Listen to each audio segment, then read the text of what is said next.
एक एक करके नाम लें तो लिखते लिखते पूरा दिन गुजर जाएगा, संख्या बहुत कम रह जाएगी। अरबों की संख्या में पौधे हैं, अरबों की संख्या में प्रजातियां हैं जंतुओं की। कैसे वर्गीकरण करें? तो वर्गीकरण या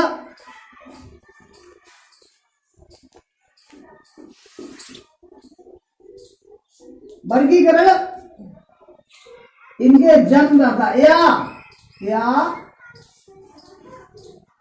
द्विनाम पद्धति, इन दोनों के जन्मदाता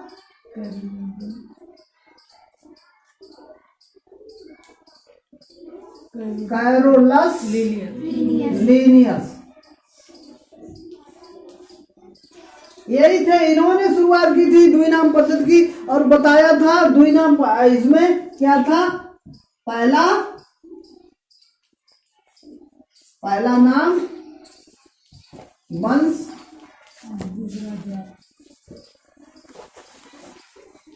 दूसरा जाति। जैसे मेंढक का नाम है राना तिग्रीना,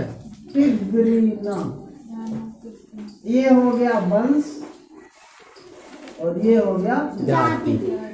ये हो गया, ये फायदा हो गया। अब वर्गीकरण का क्या आधार बनाया गया था?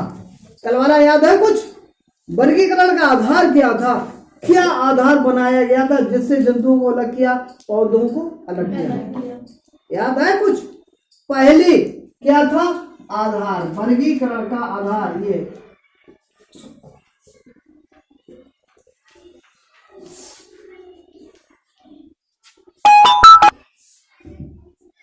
वर्गीकरण का आधार क्या? कोशिका। और कौन सी कोशिका?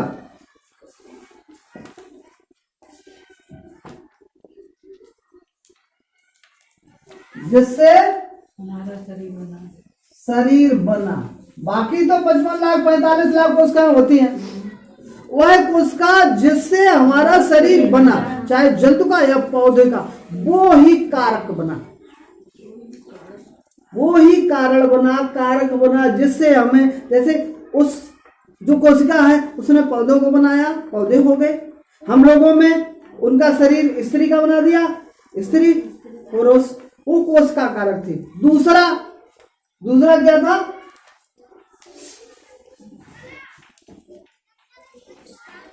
रहने का स्थान। जल में रहा, जल वाले को जलचर, और थल में रहा थलचर, और वायु में वायुचर, और जो जल में और थल में दोनों में रहा उभयचर। उभय का नाम ही होता है, उभय का नाम क्या होता है? दोनों मिश्रण। जैसे कछुआ, मेंढक,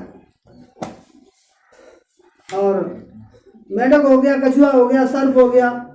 कभी कभी जोक भी बनी रहती है, केकड़ा भी होता है। जैसे ऐसे जीव जो जल में भी रहे और थल में भी रहे। हम बात यहाँ पे क्या कर रहे हैं? मेन चीज क्या है? वर्गीकरण। अच्छा, फायदा क्या है? कितना बड़ा फायदा हो गया। फायदा क्या है? फायदा जैसे हमने कल भी बताया था, किसी एक के उस पंक्ति में अरबों छात्र हैं, या जैसे हम प्रेयर करवाते हैं, एक में 100 बैठे हैं, एक के लक्षण बता दिए। ऐसे ही वर्गीकरण में एक स्त्री जाति के लक्षण बताए। इनके 2 हाथ होते हैं, 2 कान है, 2 पैर हैं, सिर पे बाल होते हैं, इतनी से इतनी लंबाई होती है, बोलना आता है। बस दुनिया में जितनी भी पुत्रियां होगी सबके लक्षण हो गए। पौधों को बता दिया, उन्होंने कहा पौधे जड़, तना, पत्ती 3 में विभाजित होते हैं। इनकी जड़ नीचे होती है जो जल को सोखती है, पत्तियों में भोजन बनता है। दुनिया में जितने भी पौधे हैं मूलभूत लक्षण हो गए। तो वर्गीकरण से फायदा क्या हो गया कि एक झलक हमने देखी किसी की और पूरी कहानी मुझे याद आ गई। फायदा क्या हुआ कि उस जाति के, उसके समान जितने भी पौधे हैं, जितने भी जंतु हैं, उनके जो मूलभूत लक्षण हैं वो हमारे दिमाग में तुरंत पता हो गया। और नहीं तो जैसे यहाँ पे कितने 10, 20, 25 लड़कियां बैठी हैं, 25 लड़कियों में 25 के नाम लिखे, इनके 2 कान हैं, 2 आँखें हैं, 2 मुंह हैं, ऐसे कपड़े पहने हैं, ये सुबह पढ़ने आती हैं, शाम को जाती हैं, इतना कोचिंग पढ़ती हैं। फिर एक नाम उन्होंने न्यार का, सीता, रीता, गीता, ऐसे लिखते 25 तक चले जाए, 25 पेज खत्म हो गए।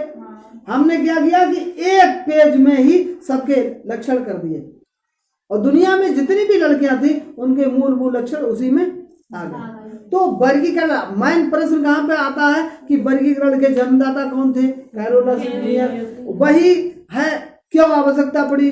क्योंकि सभी जीवों का एक साथ अध्ययन करना आवश्यक था, और बिना वर्गीकरण के हम अध्ययन नहीं कर पाते।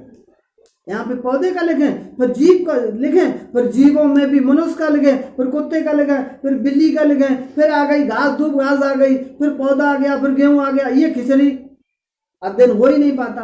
तो हमें सभी जीवों का, सभी पौधों का अध्ययन करना था, वो बिना वर्गीकरण के संभव नहीं था। फिर वर्गीकरण में ये चुनाव किया गया, 2 कारक बनाए गए। क्या? कोशिका, जिससे उनका शरीर बना, और रहने का स्थान। और उससे भी बड़ी बात यह थी, जब जीव बने थे एक कोश की, अब ये कोशिका का रहने का स्थान, ये कोशिका हो गई। जब एक कोश की जीव थे, वो याद है, एक कोश की, तब क्या था? तब क्या आधार बनाया था? एक कोश की जीव थे, तब क्या आधार बनाया था उनका बंटवारा करने का?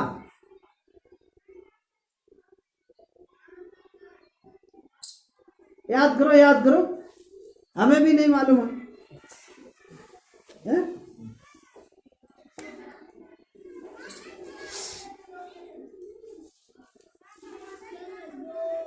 अरे बहुत छोटी चीज थी, 2 चीजें थी, 2।